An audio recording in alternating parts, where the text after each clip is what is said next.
It's been a drama-filled week for Jalen Hurts and A.J. Brown. The crux of the drama stemmed from Philly's poor pass attack. They've thrown the fewest passes in the league this year. But Jalen Hurts says all that matters is winning.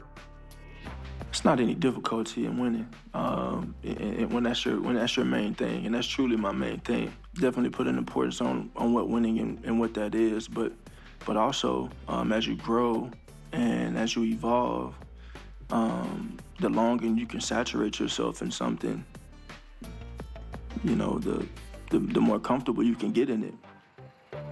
Very interesting. I like his leadership skills too.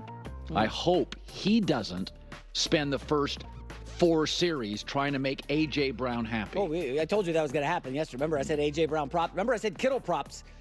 Kittle prop, one of them got over the other. He landed on 4 catches. But I don't know. The line has gone up in this. I guess the Eagles are saying all the right things, and people are buying it. From 4.5 yesterday to 5.5 now. I'll take Pittsburgh. You go ahead. Just like yesterday. I'll take the less needy team who's just going for the W. Baseball is an individual sport. You go to bat and you're pitching. Even though that seems selfish, that's how it's the infrastructure. Basketball and football is very much a team sport. Oh, yeah. Okay, now you can have an individual star that's important, but Patrick Mahomes, without a great left tackle, got crushed in a Super Bowl, right? So every sport has a different feel to it. If you go into a game and you are trying to prove a point instead of trying to win, you become the Niners last night. Because that's all they cared about in the first 3 series. Let's get Debo the ball. First 12 attempts, plays, 4 for Debo. This isn't the first time that's happened. Remember Malik Neighbors? It's happened with the Giants. It happens. How'd that work for the Giants? Yeah, well, it's not good, but that's the reality. I mean, listen, they have not lost a game this season with A.J. Brown on the field.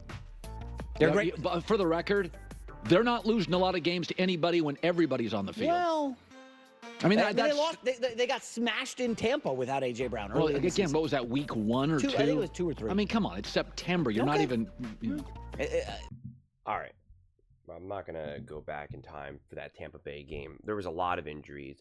It was like 108-degree weather, and they had a few really short offensive drives and a muff punt, which then had the defense out there forever. So the defense was gashed and exhausted, and it just spiraled out of control. We'll throw that aside. But so Colin just said that the Steelers are going to win. He's picking the Steelers over the Eagles. I wonder if he's going to do that for a blazing 5 or not. But he just said it right there. He goes, I'll take the Steelers. Usually, if he's going to do it for a blazing 5, he won't say it. He'll be like, we'll wait. I'll let you know who I think in this game, and he'll tease it. So it's probably not going to be one of his main picks, but he's got the Steelers. You heard it here. So, yeah. I know there's comparisons with Debo and AJ in terms of Debo wanting the ball, and now the 49ers tried to force him the ball. And they compared that, and now they're saying like, the Eagles better not do that to with AJ Brown and Jalen Hurts. Now, the difference is a few things. Really, really big key differences. One, Philadelphia Eagles are better than the 49ers.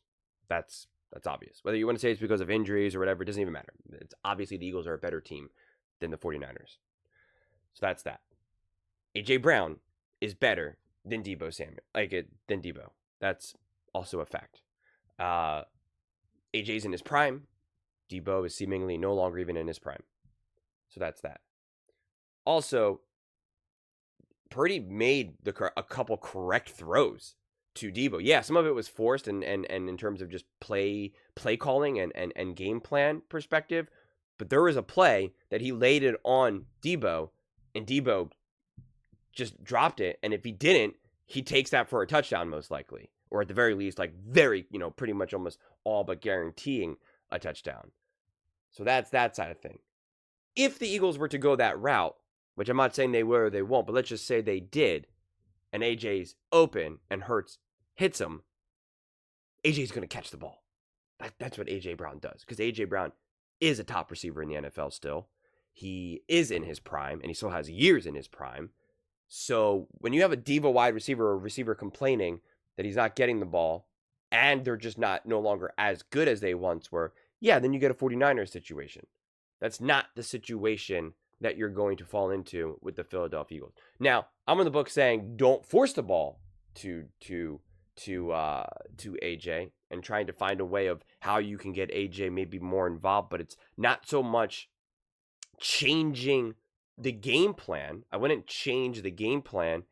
It's just trying to be like, hey, you know, pre-snap when you recognize that AJ's one-on-one, you know, he's the best or one of the best one-on-one wide receivers, 50-50 balls, like just lay it on him. You know, take that chance. Unless you maybe have like a wide open check down or something, like, you know, take it. Let's try to do it. But I wouldn't start necessarily being like, we're going to change the game plan. If within the confounds of what the game plan calls for, and you can do some of these quick 3-4 yard, you know, passes to an AJ just to get him the touches, then I'm all for that. But if that's now going to change, again, how you're calling the game and what the overall game plan is just because you want to get him the ball, then that I wholeheartedly disagree with because it's unnecessary. I don't think that there is a pure issue in terms of the game plan and game management itself. It's just more in the execution itself in terms of there's times that AJ Brown might be open that Hurts is not kind of giving him the ball. So again, that's why throwing the ball more does not get you there. Just throwing the ball more isn't the answer. And changing the game plan to get AJ the ball is also not the answer because the game plan itself has been great. It's just more in the details and the micro levels of the execution. Like we're talking about inches, not feet here. So that's why it's not kind of like, all right, they got to really go out there and really get the ball at AJ. Like, that's not the plan. And that's not what the issues were for the 49ers with Debo. That's not what it is. So it's two completely different situations. So you can't overlap them. But those are just my thoughts. I'd absolutely love to hear yours. What do you guys all think? First off, do you think the Philadelphia Eagles will lose to the Pittsburgh Steelers because they just care about winning and the Eagles, I guess, care about more than that? And do you think that the Eagles will kind of come out the gate and try to really get AJ Brown the ball? Let me know in the comments below. I read every single comment. So whether you agree with me or disagree with me, either way, let's get in some discussions. Let's get in some fights. But ultimately, let's just have some fun. And please do consider subscribing. We're building an amazing community here, and I'd absolutely love to see you part of it. I want to build something that we all genuinely feel connected to. Something that we're really excited to be part of. I think we're well on our way to doing it. And please don't forget to give this video a thumbs up, as it really does help with visibility and the algorithm. Thank you so much. See you next time.